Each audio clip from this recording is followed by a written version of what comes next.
तुमच्या बोलण्यावरून असं वाटतंय की तुम्हाला पक्क माहिती आहे की सावली जिवंत आहे ते. कसं आहे? अरे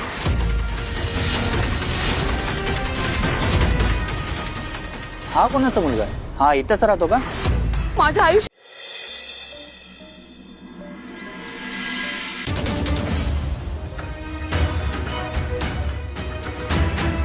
आबा, इतकी वर्ष तुम्ही या पोस्टात तुमच्या प्रश्नांची उत्तरं मिळावी ही आशा.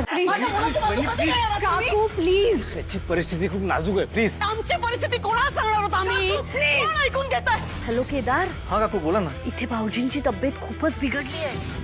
आज मला कोणी अडवायचं नाहीये. थांब तारिणी.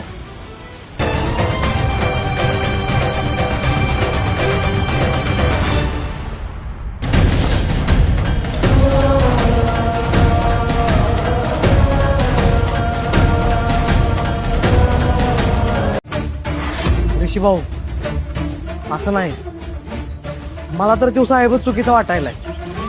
त्यांचं जर सरू काकींवर एवढं प्रेम असतं तर ते काकीला असं एकटं सोडून गेलेच नसते. नाही बंड्या, ऋषी भाऊ, असं नाही. मला तर तो साहेबच चुकीचा वाटायलाय. त्यांचं जर सरू काकींवर एवढं प्रेम असतं तर ते काकीला असं एकटं सोडून गेलेच नसते. नाही बंड्या, आयुष्यभर मी ज्या गुन्हेगाराची वाट बघितलीये त्याला शिक्षा दिल्याशिवाय मी सोडू शकत नाही. माझ्या आईच्या प्रामाणिकपणावर प्रश्नचिन्ह उभं राहिले त्याच्यामुळे. केदारनी स्वतःची आई गमावली आहे. ए मूर्ख, ऐकायला येत नाही तुला? आई काहीतरी बोलते ना. उतर उतर त्या सिंहासनावरून.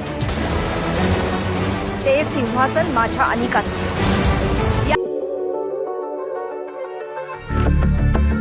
अजून वाढू?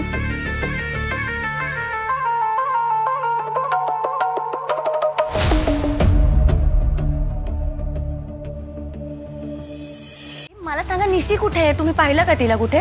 मी पण कधीपासून तिला हाक मारतेय पण ही मुलगी होच देत नाही. ती घरात कुठेच नाहीये. हो का? मग गेली असेल युवराज बरोबर. युवराज भाऊजींबरोबर? हा, म्हणजे मी मगाशी त्याला जाताना पाहिलं.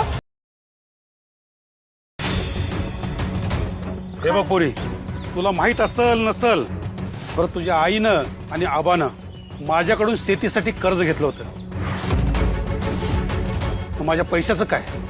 ते कोण देणार? Anika, hello aunty.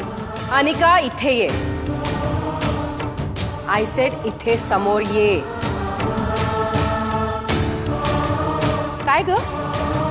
कुणाच्या? पण तुमच्यासारख्या मुलांना काय कळणार ते? मी पुन्हा नाही असं करणार. पुन्हा तू असं करूच नाही शकणार. कारण आता तू जो गुन्हा केलायस ना त्याची शिक्षा तुला मिळणार आहे.